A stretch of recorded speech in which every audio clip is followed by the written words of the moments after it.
In an epic display of a timeless art form, bear witness to the poetic movements of the human ballet. Question your very existence as a man stands perched atop his mobile home. He gulps one last taste of pure saddle-strap white lightning and prepares for his ascension to forevermore. Just get off the goddamn roof, Glenn. Eat it, sack sniffer. I am go for launch.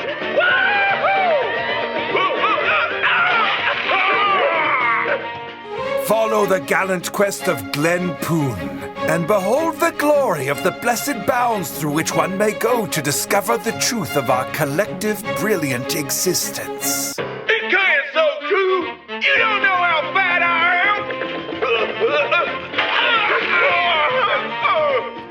Transfix your eternal gaze upon the eternal grandeur of the eternal human spirit, inspired by the divine and performed by the salt of the earth itself, free of forethought nor a cognitive understanding of basic physics and personal hygiene. Hang on to your dick. I'm gonna try something. Ladies and gentlemen, this is what you've been waiting for. Come and see the miraculous human form be tested in a way that was never ever intended by any god nor man. Come, experience the magnificence of Glenn Poon. Oh, shit. Ain't nobody no mouth to ding-ding resuscitation. Oh. Get your tickets to eternity today. Kids eat free, no refunds after 6 p.m., and all public pool and trampoline policies apply and will be enforced. No unauthorized video equipment is allowed on site. And if that bitch-ass Curtis shows up, he can fuck right the fuck off. Glenn Poon. From the bowels of movement, the human form shall emerge. Before history was history, fools were we. Then we climbed a tree and finally we could see. Lo, then the internet made us smart, now know everything do we. Thus we share with thee these trifleries till nobody learns nothing. Hey everybody, how you doing? It is that time again, and that time, of course, is trying to get to the bottom of the barrel. And today, as always, I have with me my esteemed colleagues, Jay Hickman. How do you do? I'm TV's Jay Hickman. And Kyle Colby Jones. Hello. I've got some food in my teeth. I hope you don't hear it. And we have a very special guest with us today, whatever time it is, wherever we are. We very have special. You said special, and that maybe not taken very a lot special. of ways. Anyway, that's fine. I'm sorry. Go ahead. Well, anyway, we have with us the incomparable, the ever talented Mr. Blake Shepard. Blake, how are you? Hello, gentlemen. Yeah. How are you? It's very nice to join you this evening. I'm very excited about this topic. Well, we're very What are we excited talking too. You couldn't be, right? But No. you don't even know what the topic is, do you? I was told tell you us. were not told. What? No, I No? don't. But Well, Jay, I am excited to find out. Jay, I think it would be proper for those listening at home who have been accustomed to just the three of us doing our witty banter. If we let Blake, why don't you just tell us a brief little bit about yourself, just so our viewers, listeners will understand where we're coming from and why we They know decided who to have you. Blake Shepard is. I mean, he's Blake Shepard. I don't. Sure. So I'm a voice actor. I do many shows with the gentleman on this podcast. I started working with John Swayze about 22 years ago, and That's good. I think we got enough. I think we can. Yeah. Thank you. That's great. That's good stuff. Well done. So anyway, how's everyone doing? We're man? done with Blake. Well, that yeah, was it for Blake. And you don't even need to chime in Good night, anymore. Like everyone. that's all we do with our guests.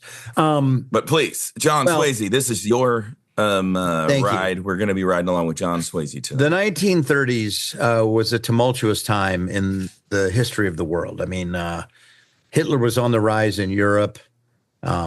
We were just coming out of the Great Depression here, or in the middle of the Great Depression, really, here in the America and around the world for that matter.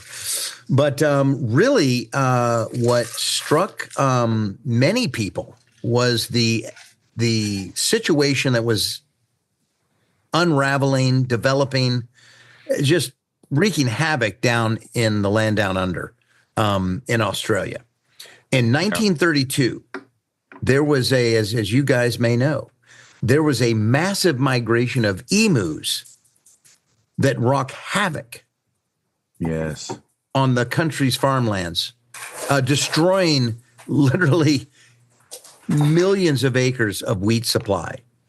And when I say a massive migration, I'm talking about 20,000 plus emus hit the road and formed gangs, I guess, and went down to Western Australia in a migration. Now, when you're an emu, you never forgoo-moo. We know that birds migrate, butterflies migrate, and whatever, but they fly. The birds fly south for the winter and stuff like that. Well, of course, the emu cannot fly. They are a flightless bird, akin to the ostrich. Yeah, akin indeed. I'll tell you all about that. But wait. Please. So, how did they get into Australia? Have they always been in Australia? Yeah, they are indigenous. They're in. Well, I'll let Kyle touch on that. But yes, how did they migrate to Australia then? They didn't migrate to Australia. They migrated to Western Australia. They were in the other part of Australia. As far I think you guys are speaking on different eras. To be honest, Jay's talking about it. And anyway, I'm talking about Pangea. Right. Yeah. Right. That was all covered in the movie, The Dinosaurs. Jurassic Park. Thank you. I don't think they talked much about the emu. Ice Age 2. They did. It was there. You had to listen for it. But it was there. Okay, so Land Before Time. if I may, then, if this is the time, I didn't expect to be jumping in this early. It's not the time. I don't know why. I'm not done giving you my Jay whole started little. it. Okay, please. I'm still. So what I was going to say. So the farmers, who were many of the farmers, by the way, were ex World War I veterans, and they the World War I veterans came back to Australia, and Australia had nothing for them to do. So they said, well, I'll tell you what we'll do. We'll give you land out in the western part of Australia, and you can go out and farm it. Okay, how about that? And we'll give you subsidies, which they never did. They let them down. But of course, they never told them, ever told them, Are you by the telling way, me governments are liars? There could be an emu problem, but don't worry about that. If you see an emu, don't worry. That is a lie. But it was a total lie. So anyway, the 20,000 plus emu gang swooped down onto Western Australia, destroying crops, and there was a real issue, and they didn't know what to do. So the government decided, well, we've got a lot of ammo, we've got some soldiers, and they still got war. We've got World War I ammo. And we've got two machine guns. Would you back up? Would you back up one more time? The Australian government said, okay, I think we know what to do. We've got tons of ammo left over from World War I and also 2 machine guns left over. So put those two things together and that's an emu party right there. Yeah, exactly. I mean, you would think this is all part of the Emus don't seem like smart birds. I'll let Kyle touch on that. I mean, Kyle, I'm sure you identify with it. The dumbest bird on earth, which is what makes this next part so wonderful. They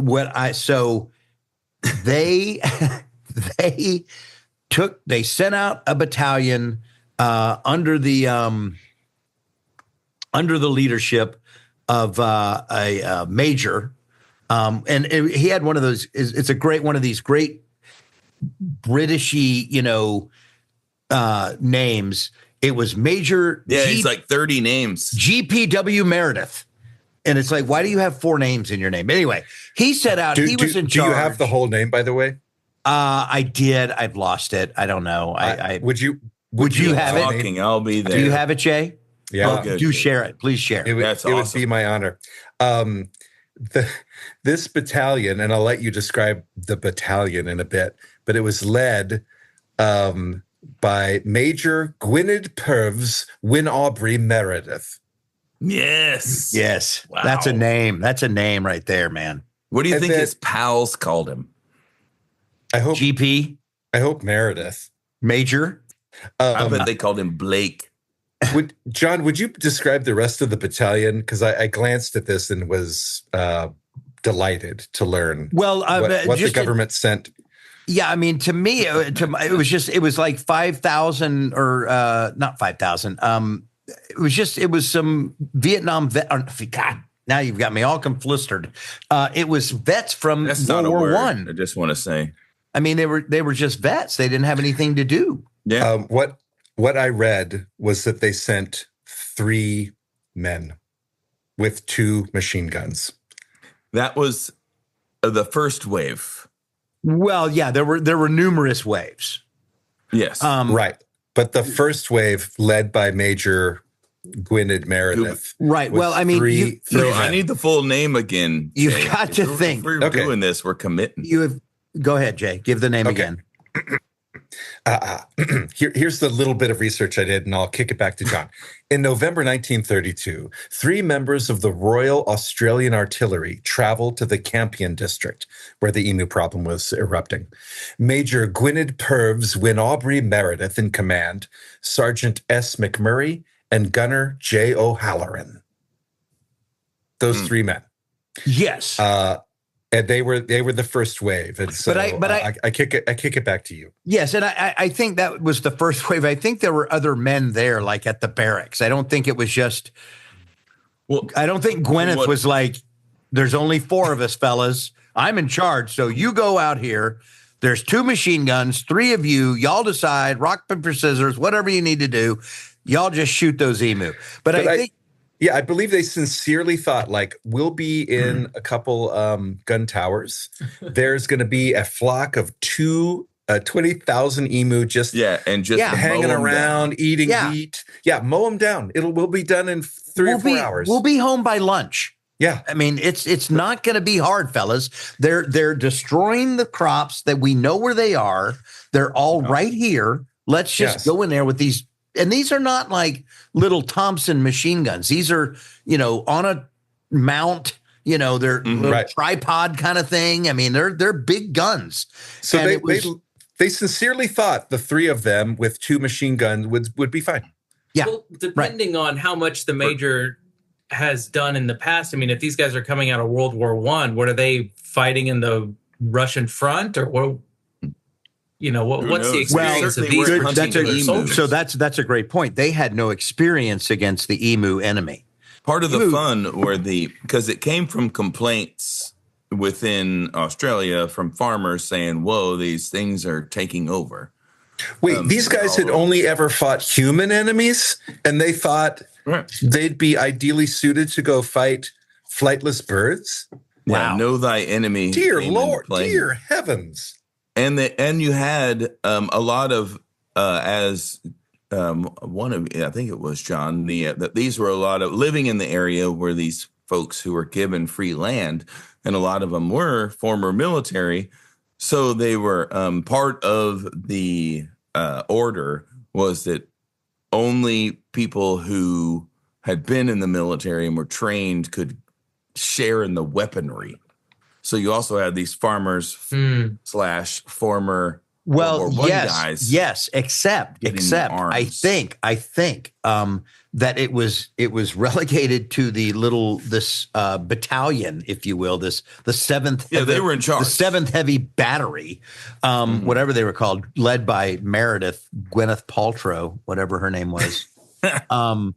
Ouch. And, they should have tried the vagina candles. That would have just. But they failed the first day. They only killed like a half a dozen or so, or a dozen of the birds. I mean, out of 20,000. Oh yeah, they went and fired miserably ineffective. They were like Tom Cruise in the movie Taps, just going, just unrelenting, and like 12 birds died. And so the next day they went back and they realized, hey, man, we know where these birds are going to be. Let's go back and do it again. But this time we're going to get them. Well, then the guns jammed. Yes. They malfunctioned. It was like 3 shots, and then all it did was scare them into oblivion. They went too hard the first day. And so, but here's the thing. We talked about this, and this may be a time for you to jump in, Kyle, but the birds, which we just said were the stupidest birds in the world, apparently started to catch on. And they started to form, like, they started to figure things out. Like, hey, see those guys with those things? We don't need to be near them. Let's go. And they would skedoodle, and they formed different groups and different little emu battalions of their own, little squads and stuff. Did they form phalanxes to perform a pincer movement? Is that what ended up happening? They studied Napoleon and a lot of the great generals from previous wars. Big burn apart. Funny you mentioned Napoleon, because they are the short version of the ostrich, and this would prove part of the problem.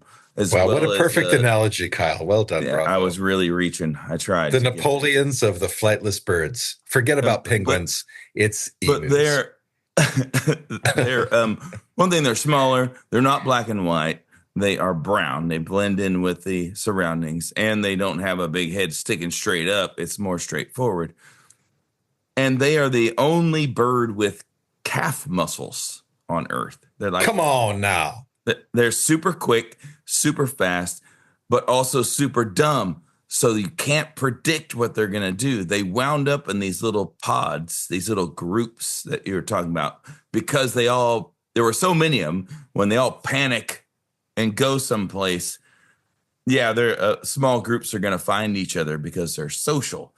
But they were morons, and there's no way to predict them. But they're fast morons, and in a weird. That's the worst kind of moron, by the way. Yeah, it's crazy. They got away because they were morons and very durable. Like, they could take 3 or 4 shots from these machine guns and keep going. Right. Yeah, and in fact, a lot of them started to think. A lot of them were thinking like, emus some love. I think Kyle, these would you like emu to are repeat bulletproof. that amazing fact? You know, it's funny you guys say this, because I remember my grandfather trying to feed us frozen emu meat. Yeah, the 90s. He would keep it in the freezer, and whenever we went there at breakfast, it was like, bacon? Nope. Emu. I'll get into that. We're going to later, get to that in a John, second. We're going to get, but let me just tell you, let me just wrap things up with old Meredith here. So Meredith, a little bit of progress was made over about 2 weeks, but not a whole lot was really going in the way of the soldiers. Things were really looking good for the emu. But at the end of the day, it was decided that this is not working, and the troops were all sent home. They had which killed, is fantastic, right? The military had to retreat from the emus. They'd from only the dumbest bird on Earth. There were about 200 emus killed. The good news is no humans were killed. That is good news.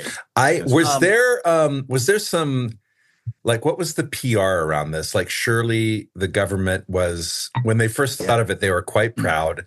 They're like, we've got a solution, Australia, fellow citizens. We're going to take care of it. And I heard that in the first wave with Major Gwyneth Meredith, that he had his 2 support guys, and then they also sent a cinematographer to capture the glory of their the victory. Yeah. And there's some great photos of just how many emu you're looking at. I was looking at those, and it's impressive. Because they were excited about promoting their brilliant idea to, like, fix the problem like that, they word got around, and it became heavily ridiculed. Like, people found out, and they were like, it became a source of national hilarity and disappointment. It was a big national embarrassment. They sent. There was a member of parliament from the Federal Labor Party named A.E. Green, when he was asked, should you say A.E. Green, and I presume that stands for Agnes Ignoglogny Green. Meredith. Meredith. Gwyneth in there. Paltrow. Wow. He was asked, should anyone receive a medal for their gallantry like the major? And he replied that the only medals that should be given out should be going to the emus. Yeah. So Well the said. government decided in their wisdom to send the troops home. And instead of using the troops, what we'll do is we'll let the farmers shoot the emus. And by 1934, after the farmers had been given that right, 57,000 emus were killed. Yeah. In 6 months. So the government supplied the farmers with guns and ammo. Yeah. And they took care of they took care of the. Yeah. It's the typical, let big government can't solve the emu problem. Let's not turn this into Big Emu. All right. Big emu. Yeah. They've taken enough hits. Yeah. Let's leave them alone. Come on now. Poor Like big emu. They're not insurance. So, oh wait, they are. They are insurance. Emu. That's why. Here it comes. That's why it's all coming together now. I knew That's it. why I knew it. Yeah, I see why they have an emu for their mascot. Mm-hmm. So, part of this led me to one question of what if this same thing were the ostrich, right? Now, the ostrich hails from Africa. Is that correct? Ostrich is Africa, right? They're kind of the same thing, but if kind of the same thing. Australia and Africa are not the same thing. Okay. Our resident zoologist, Kyle Jones, will now talking about explain the kind ostrich. of the same thing. They were akin, the ostrich and the emu were akin to one another, I believe our illustrious host mentioned. Yes. And so let's talk about that, shall we? I think it's time. I think it's they long are both, overdue. Ratites, not a flattering name. So ratite is, there's not very many of them. And they're the ostrich, the emu, the kiwi from Australia, as I'm sure you know. And then Jay is very fond of the cassowary. Big fan of the cassowary, yeah. And then rays, which are in South America. And that's one thing you can put them all together is they're all Southern Hemisphere beings. And so there's your Pangea that we talked about before. There was like a big kind of diaper continent on the bottom of the world. What the hell was it called? Shitland. Why would you say that? Hamperland. Hamperland. Anyway, it's in my notes somewhere. But nonetheless, it's a continent that no longer dirty exists. down under. So you've got all these kind of flightless bird, very dinosaur-looking folks. Cassowary, Jay, give us a little description of the cassowary. People know what they are; they just don't know what they're. That's Jay's bird. It's my favorite bird. If I could add a little bit to the sciencey description, these 5 flightless birds that Kyle described are in the order Struthioniformis, a real word. With those 5 birds, was weird. Ostrich, ray, cassowary, kiwi, emu. So 3 of them now are Australian. Then we got Africa and South America, known as ratites. The emu is down from the order Struthioniformis, is the family Dromaeodae, which is the emu is the only member of that family. It's part of a bigger group known as Cassowariiformes, which includes the cassowaries and the emus. So cassowaries are direct cousins of the emu. The kiwi is not so direct. People that know what a kiwi looks like, that's why the kiwi fruit is named as it is. Smallest of the bunch. It's small and real, the brown fur. It's also like, a that's fruit. That's why the kiwi fruit is named that, because it resembles the kiwi little bird. round furry looking thing. Are you saying if you eat a kiwi fruit, sometimes you might be eating the bird and not know it? It's I think you'd know after maybe you a cut baby. into it. Yeah. Okay. Green versus not green. Yeah. You would know. Squawk You're a versus sicko, not Less squawk. John yolky, I'd Swayze. say. The kiwi. So cassowaries Irony. are very closely related to the emu, but they are a little smaller, a little shorter. The emu are the second largest flightless bird. Ostriches are the biggest. Tight. Cassowaries are next in line, and they have a big kind of blue comb on their head, or a horn almost. Yeah. And it's they're made out more of keratin. It's like a big toenail on their head. It's awesome. It's a blue toenail. Blue toenail which on the Kyle head. knows a little something about. Right, Kyle? I do. Ow! Kyle and his blue See what I did toenail. there? That was Oh, I'm sorry. That was I'm a sorry, children's. Kyle I was going to write a children's book about Kyle and the great big blue toenail. Yeah. Did I hit a nerve? I'm sorry. Anyway, cassowaries are more aggressive than emus. Like emus normally want to keep to themselves and just trample wheat fields, but cassowaries are pretty aggressive. Now, So there might have been casualties if the cassowaries had anything to say about it. Right. Cassowaries. Could you imagine 20,000 cassowaries? Oh. So these birds, they're big ass birds, and they're pretty aggressive. I mean, they can be very deadly. Like if you don't just go up to one. If you tangled with a cassowary or a emu or an ostrich, it could be deadly. Like you could die without a doubt. You're dead wrong there, Holmes. I don't think so, dude, because I know you are wrong. You are correct about the ostrich and the cassowary. They are territorial, whereas the emu is nomadic and has no home or territory to protect, and they are lauded as great pets. Well, that's what I said, right, Blake? No. But if you fuck with their young, dude, if you fuck with their babies, they're gonna get real territorial real quick. Well, that's how you get First off, in Australia in the first place, is trying to do that to emu. You can't just go around. Right. Okay. Good contribution, Blake. Thank you. No, he's right. Australia is a continent filled with criminals, people that would fuck with emus' babies. So I'm not going to let you guys sit here and badmouth the emu. The emu is friendly. What I was going to say is, in the defense of the emu, one of the natural predators of the emu is the dingo. Look, we all know what the dingo is. Yeah.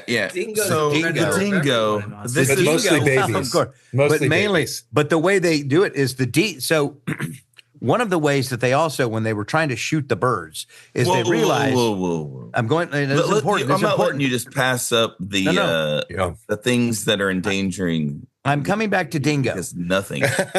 I'm circling back to dingo. Kyle, you better jot that down. The troops realized, hey, we should shoot them in the head, the birds in the head, because that was the best way to kill them. Because if you shot them in their body, their thick feathers in their hide would sometimes keep them from dying. So they just would injure them. So anyway, but the way that the dingo would take down an emu would be to jump up and grab its neck right near its head. And so the way the emu would defend against that is they'd have to time it out. Again, this is why they're not stupid. They would actually jump and could jump really high, so the dingo could never reach the neck. And then they could claw it with their 3 toes. We're having some conflicting facts presented about emus. John just said this is why they're not stupid, and Kyle said they're the most stupid. Yeah. Could you two clarify that point for us, please? Well, sounds like a rumble to me. The emu would lose that rumble. The emus are social creatures. They're curious. I'm sure you've met Emmanuel. So I hate to side with John on this, guys, but well, we all do. You do have 20,000 emus. No one wants to side with John. You do have. This is very brave, Blake. that escaped machine gun fire. So I would propose they are not stupid. Okay. Well, okay. they're survivors who always find a way to get around danger. Counterpoint would be that the enemy in this case that they survived was also quite stupid. Yeah, exactly. There's an amazing out there. Three stupid soldiers led by a more stupid major with a ridiculously stupid name. Yeah, it's no wonder the Emu won. Ineffective guns, but you guys are familiar with lizard brain, like the most base usage of your brain, appropriate for emu, which are apparently directly transcended from velociraptors. Yes, their lizard brain knew enough to be like, we hear gunfire, we see a fellow emo go down, we run away. Like, it doesn't take a lot of smarts to know that when the loud noises start, they just panicked and we scattered. We were looking for a pattern, and that was enough to confuse Major Gwyneth and his two guys. Like, that was it. Yes. Like, they killed 12 emu. Well, they did not live by the credo, no emu left behind. I mean, the emu were like, fuck it, we're out. Not. We're gone. No, they just scrambled and shat themselves. To wrap up the emu war situation and then bring it to current day. Eventually, like we said, the government said to the farmers, you all go kill emus. That'd be better. So by 1934, 57,000 emus had been killed. And then eventually there was a bounty instituted on emus, and the decades that followed, resulting in a whopping 284,700 emus killed in Western Australia between 1945 and 1960. I'm sorry. Hang on. I need you to repeat that number one more time. It seems impossible. Listen to this, but there's an epilogue to it. Okay. In 1945, between 1945 and 1960, after a bounty had been issued on the emus, 284,700 emus were killed in Western Australia. But the crops were saved. And that's why... and that's why, kids. And that's why everyone in the planet eats Australian wheat bread. Right. Now, luckily, that's why we have wheat bread today. The emu, which, by the way, the emu is it's like an important bird in Australia. It's on the flag. Yeah, it's on their crest. It's on stamps. So, but now there's close to 700,000 emus in the population. They are a protected species. But once again, whoa! They are, if you let them get out of hand, it was considered on the what was their wording was great, like least concern, danger, classified as of least concern. Of least concern. There you go. Yeah, they're fine. They're doing great. When was that? Emus are fine. When was that classification put in place? Like, that's the current. I don't know. But when? I don't know. When did they go from we got to kill as many of these things as we can to somebody being like, wait a minute, that's probably 284,000 is enough. After 1960, I don't know when, but today it's not an issue. However, they are keeping an eye because you thought 20,000 emus was a problem. 700,000 could be a real issue if they decided to all, hey guys, we're not as dumb as Kyle says we are. We could pull together, and they're fucking idiots. There's a major that's looking for a battalion. I've got his name right here. Major. Well, he's got like 5 names. Gwyneth Paltrow again. When we find him, he'll be ready to lead us. And now for an official commercial interruption. Our sponsor this week is Trinicom Communications. When it comes to your business, you're the expert, and you need to stay focused on the things that you do best, and that's, running your business. And to do that, communication is key. You don't need network hiccups and access issues slowing you down. You need a data partner who gets you on track and keeps you on track. For 30 years, Trinicom's VoIP and data solutions have provided a full breadth of business communication essentials. Start with reliability and flexibility with Trinicom's cloud-based voice services. Eliminate the pitfalls of maintaining your own telephone system with Trinicom's hosted PBX. Enjoy the stability of business internet connectivity with Trinicom's state-of-the-art fiber internet access. Also, you can work with confidence, knowing you are backed by the security of the Trinicom cloud and server co-location, featuring multiple power backup systems, redundant cooling, and multiple Tier 1 bandwidth providers. And since Trinicom owns its own data center and telecom switch, they can provide service and solutions directly and quickly. On top of that, Trinicom's fully managed IT support staff is there to quickly tackle anything that may come your way. In fact, Trinicom can even design your website. So keep your business churning and your success growing. Let Trinicom handle the rest. To learn more, visit Trinicom.com. That's TRINICOM.com. Okay, and we are back, everybody. Am I experiencing a podcast that's going to go down in history as projecting that we are going to have the second emu war? Well, it could be. Let me tell you something. We are getting dumber, and they're getting smarter. There is, just when you thought, well, and go back to Jay's point earlier about we should consider that maybe the emu weren't that stupid, but the people were that stupid.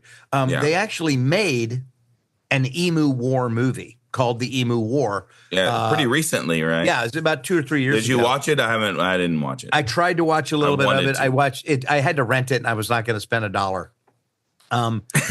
But that's a bridge too far. It was really. Yeah. I did watch the trailer. For the fans, no. I did the research. If it was 50 cents, you might have done it. Maybe. John is renowned for deep dives on these podcast preps, but when it kind of like spending $1, please, that was not going to. Well, it's not. It wasn't the dollar so much. It was the 90 minutes I had of my life. That's rough. But here, real quick side note, real quick, Jay, and then I'll hand the baton. Fair. All right. We have yet to see it. The Emu War movie was a flop. I mean, it's one of these stupid movies. But there is a new movie in development, being developed by our dear friend who one of us has met, Mr. John Cleese. Oh, of Monty. Say, John, which one of us has met this legendary? Funny you should ask Shepard. that. It was me. I met him at a convention. I'm so glad you got a chance to share that. I did. With us. I told him you said hello, by the way. What a surprise. I know. Kyle, I met John Cleves. It was a different guy. My mistake. Yeah. My mistake, Blake. I'm sorry. Anyway, so that is the story of the Emu War. But Kyle, a couple things, if I could, on the Emu War specifically. And we're not done. We're not done. I'm just saying that's my portion. That's all the research I did. One reason I think we're not as concerned, like the emu population has grown. I think conservationists around the globe are happy with that. The flag designers of Australia are happy with that. One reason we're not terribly worried. Stampeteers. Philatelists. One reason we're not worried about the growing numbers is that since 1932, we have invented the electric fence. And so, we didn't have that tool at our disposal back then. So I think something that the dumb emus are smart enough to know to avoid is an electrified fence. Maybe. So maybe we can. So you're calling 1932 military farmers idiots? No, they didn't just have electrified fences hadn't been invented yet by. They could have if they were smart enough. By Thomas Edison. Well, funny you mentioned the fences, Jay, because one of the problems that it is funny. This is one of my go-tos for It's comedy. almost like he said that on purpose. Always lead with that. Some of the farmers did have fences, but the emu were knocking the fences down, which then allowed rabbits to come in. And rabbits were a problem. And you know what else was the problem, John Swayze? Emus and dingoes. And the dingoes didn't cull the emu. They didn't. Or the rabbits. And even though you claimed that they were some sort of significant super predator to the emu. Yeah. Super predator. No. That's what I called them. No, I just said they were a predator. That's all. And they can jump 6 feet in the air, Kyle, and they can bite the emu just below their chin, where they're the most vulnerable. Blake, every podcast I got to put up with this. Like every podcast I got to put up with for good reason. All right, so but John's right. As far as there we go. As the cause of this, don't before you get too excited. I'm talking about weather. John is right about being in Omaha right now. That was true. He is there. Man, 100%. Well done. When you go back to why were there so many emu, it's not like all of a sudden there were more emu. It was that the migration rates or pattern change. They always go north and south. North in the summer, south in the winter. The opposite of what we're used to here in the north. But this giant drought in between them, forced them west. Between the two, made them move west into farmland instead of this big corridor, which is known to be the migration zone. So they wind up plowing through, like I said, tens and hundreds of thousands. So do you think like one emu in the pack just went, "Hey fellas, wait, whoa. Let's go this way." Remember how dumb they are. See, you keep trying to make them smart. They're not smart. They're like lemmings. They're the lemmings of flightless birds. So they this not a compliment, Mr. Emu. This weather anomaly forced them west into farming territory where the farmers were only used to problems with rabbits. Correct. So they had built these like 3-foot fences that would keep out any rabbit. No problem. Yes, like exactly. Exactly. Now these giant 6-foot birds, we could just step right over them, flopping right through. Yeah, I don't even need to knock them down. We just step over the fence. I mean, it's only 3 feet high. We're so 6 they weren't feet. ready. Yeah. So one thing, and Kyle, let me know. I know you have more to say on the. They are wonderful creatures, Jay. I know you have more to say on the zoology aspect of emus, but in terms of the war itself, I did have one point I wanted to raise. But if you have, Kyle, some more serious insights on the war, you should go first. But I have something I'd love to add before we move on. I don't know if I have more war insights. I think we're good on the war, Jay. That's okay. That's then that was John's job. Then I'll jump in easy. John, I did my job. John did his job admirably. Let me just say this. It was all represented in the newspaper, The Guardian. And so when this topic was first raised, when John first introduced the idea, like, this next episode, I really want to talk about the Great Emu War of 1932. John said he had it in the bag, and I trusted him, and I'm glad I did. He executed this perfectly, unlike Major Gwyneth Paltrow. But prepared. Like my mind the wheels started turning. I was like, the Great Emu War. Like I was imagining, I'd heard about the 20,000 emu. I was imagining an army of humans or numbering 20,000, like 20,000 versus 20,000. Like, what would that be like? War in the trenches.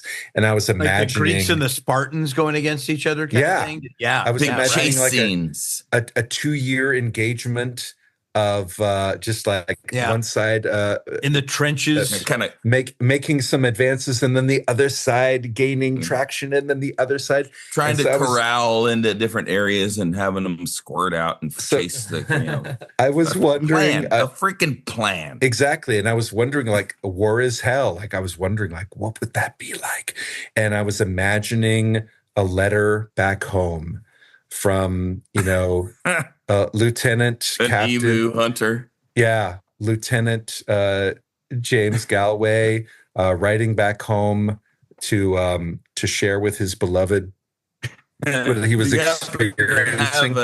An example? I was able to find a letter from the Great Emu War of 1930. Hey, hang on a second. Let me see if I can find this. Oh, that's awesome. Oh, here it is.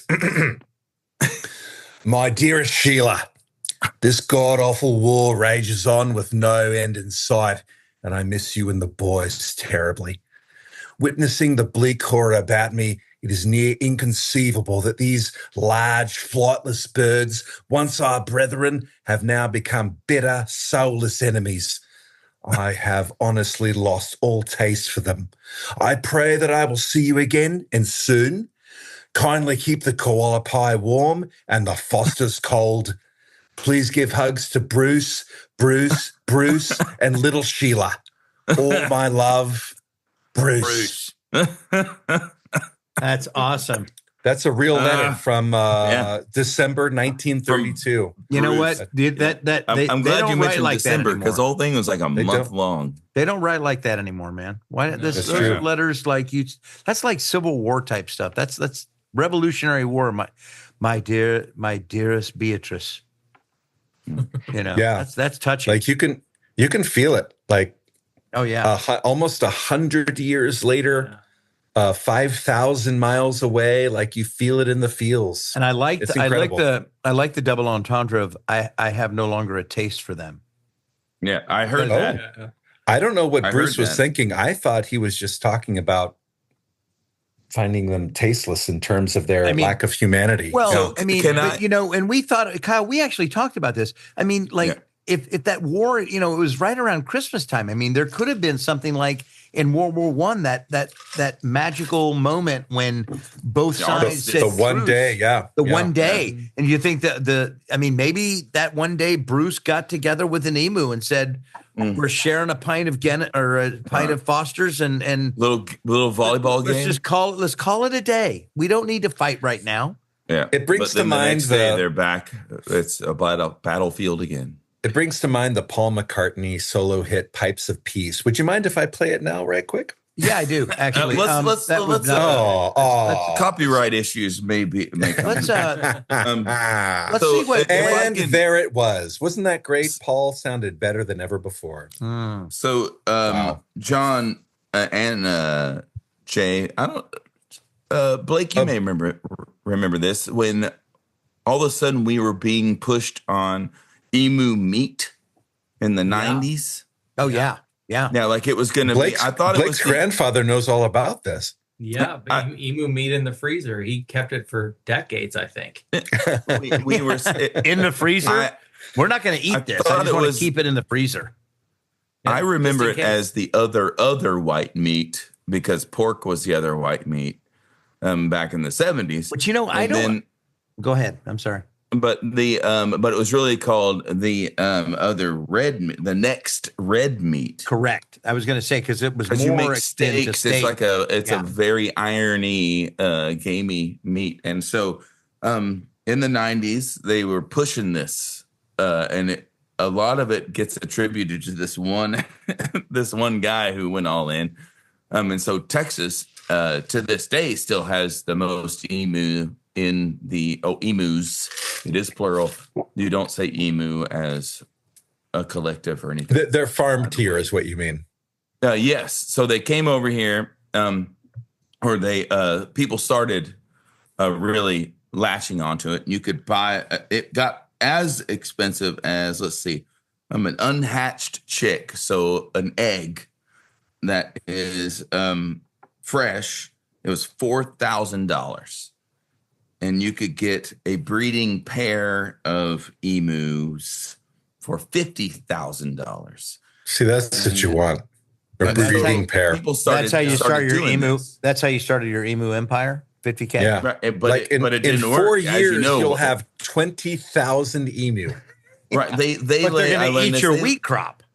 They lay an egg every 3 freaking days, so that is way too expensive for one. Whoever was buying them at these prices, that's ridiculous. Yeah, because an egg every 3 days, and it's about their egg is about a dozen eggs. So size wise, yeah. So like if you that would be a huge egg. One big ass omelet.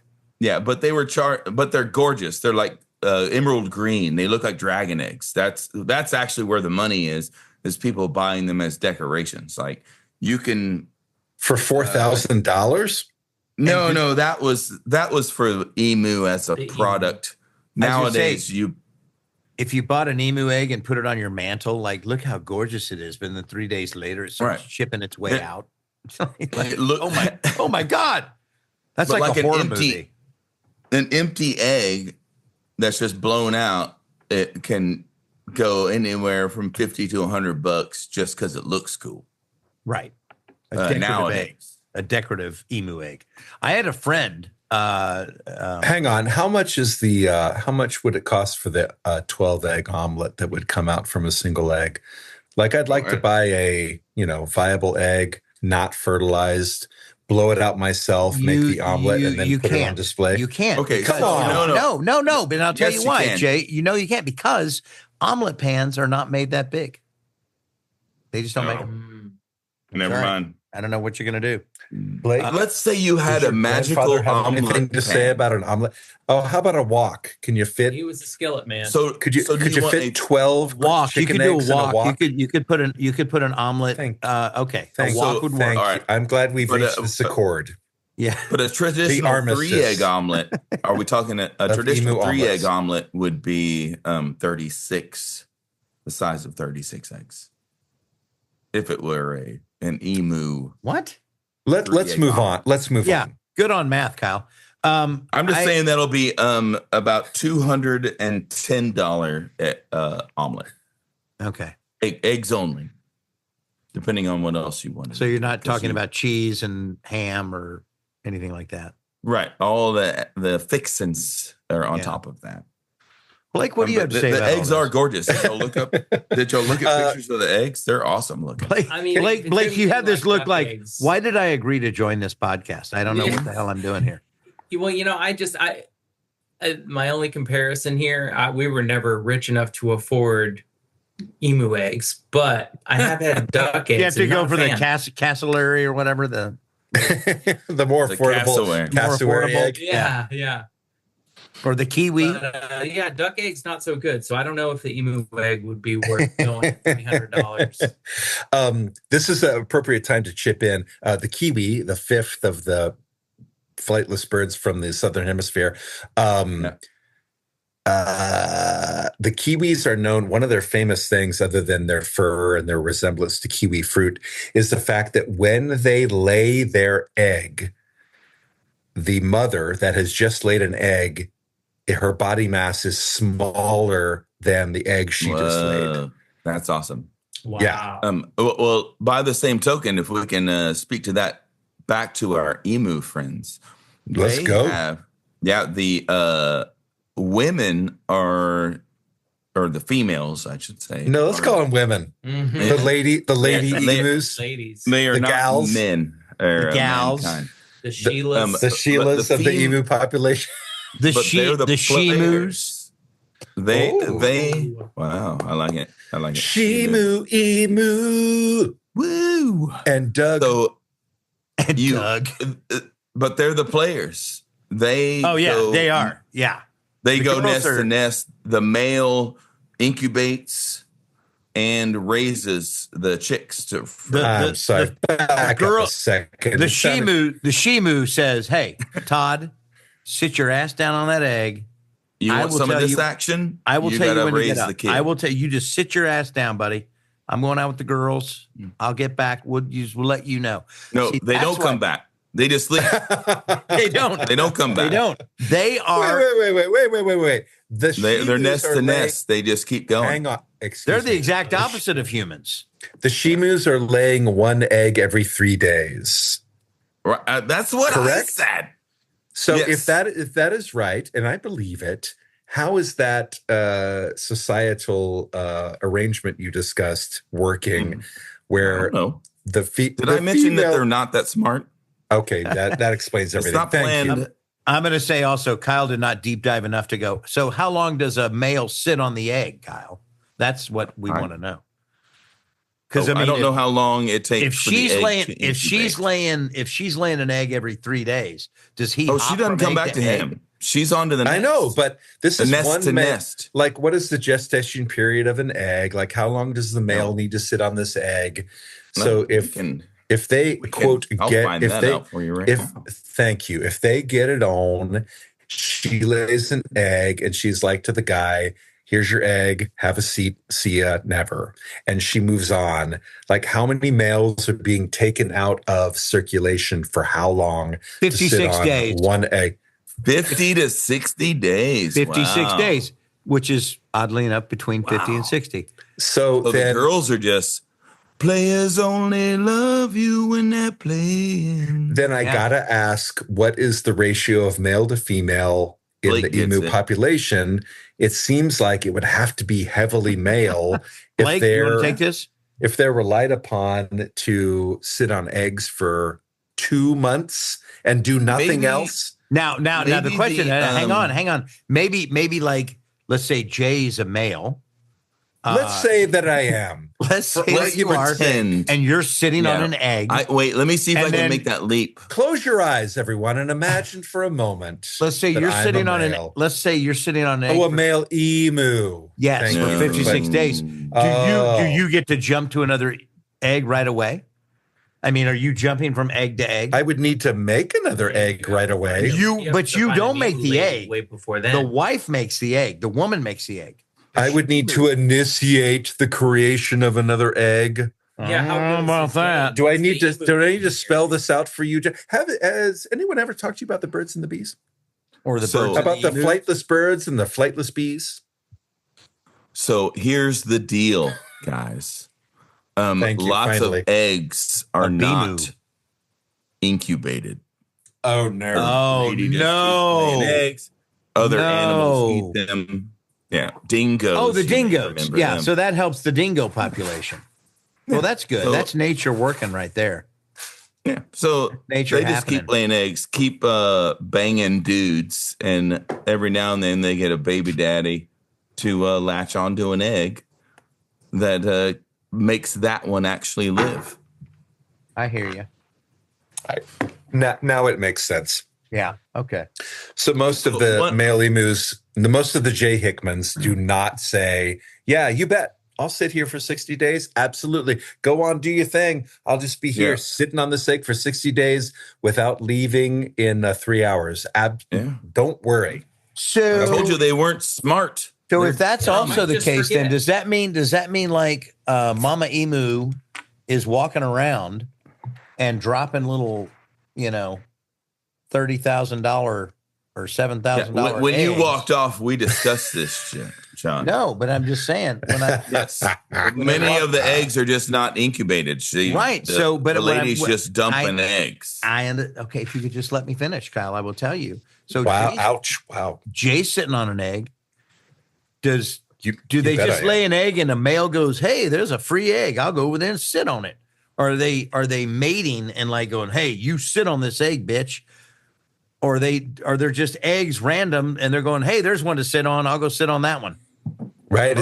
Is that their instinct? The male instinct is like, that's what I'm asking. Yeah. That could be it. I will say that the female emu is larger than the male emu. So maybe she is all, you gonna sit here, motherfucker. You gonna sit on that egg. You sit on that egg. But I don't think that happens. One relevant point is, how long does it take from male to female emu sexy time to the time that there is an egg in a nest? Oh. Like, is the male hanging around with the female emu if the female emus are players? Like, how long does it take to make the egg? Yeah, they could be raising another emu's egg. That's to John's point. Oh, that ain't gonna play in my neighborhood. Our male emus walking around looking for an egg. I got to go get milk, and they run out, and they're actually going to sit on. Yeah, come back, and you're sitting on some other moo's egg. Or are you sitting on multiple eggs? You think? Because they do sit like 20 minutes, single. 20 minutes here, 20 minutes there, eggs. Run over there, just kind of egg hopping. Yeah, so based on the very sketchy as evidence that's been presented so far, it doesn't seem like the Sheila emus are having sexy time with the Bruce emu and saying, Bruce, hang out. In about 24 days, there will be an egg, and you're going to sit on it. Mm-hmm. And he just follows her around for 24 days waiting for an egg. Rutting, and the males have a compulsion looking for an egg. It's like Easter Sunday. Go find an egg and sit on it. Ooh, I mean, I wonder if some of the males ever fight to sit on an egg. No, bitch, that's my egg. No, they don't fight. That's the deal. Well, they're fight. They're very friendly, John Swayze. Why do you want them to be evil? Why are you making a murderer? Except when it comes to machine guns. Anybody with a machine gun, they will fight. Bruce thinks all male emus They never fought anybody. They ran not. away and survived. Do they just go, look, man, you want to sit on that egg? It's yours. Go ahead, knock yourself out. So, okay, hey, Blake, you want an egg? Would you like to sit on an egg, Blake? You sit on that egg. No, he doesn't want to sit on an egg. Nobody does. But if you're the dumbest bird on earth, you just might. You just might sit on. Oh, look at that shiny green thing! I'm going to protect it, and then all of a sudden it explodes. You like finding fault with the bird. Let it go. Why are you so down on the birds' mental? No, I think I figured it out. They are the male emus. They're friendly. The male emus are late stage capitalists. They will walk around and they'll see an egg that's just been laid. And they're like, that egg is you can crack that into an omelet. It's only worth about $100. If I sit on it. It's shiny and green. It's shiny and green, but it's just like an egg that you'd buy in the grocery store. You can crack it open, make a 12-egg omelet, and it's only worth $100. If I sit on it, then an embryo starts growing, and now it's worth $4,000. Yeah. And he's like, that I can sell on eBay. No, and that's why the dumb bird the shiny green thing tries to eggs. protect it. Well, we're sinking fast, but we have not yet hit bottom. We'll get there, though. I'm sure of it. Join us next week for part 2. If you'd like to learn more about this finely distilled product, visit bottomofthebarrelpodcast.com, where you can find our previous episodes, merch, and even some Patreon options. If you want to tell us how smart we are, or how stupid we are, or if you have a topic you want us to dive into, hit us up on our socials. Bottom of the Barrel Podcast is on Instagram, X, and YouTube. Research, writing, and hosting duties for Bottom of the Barrel are taken up by John Swayze, Kyle Jones, and Jay Hickman. Our producer and sound engineer is Dave Lasco. Our business and digital manager is Olivia Swayze. And our composer-arranger is Jonathan Benjamin. We also offer our sincere appreciation to our collaborators, without whom we'd merely be floating somewhere around the middle of the barrel. Big thanks to Afshar Karat, Keegan Dalio, and Patrick Marrero. Finally, we'd once again like to thank our sponsor, Trinicom, which you can find at trinicom.com. That's TRINICOM.com. We'll see you next time at the Bottom of the Barrel.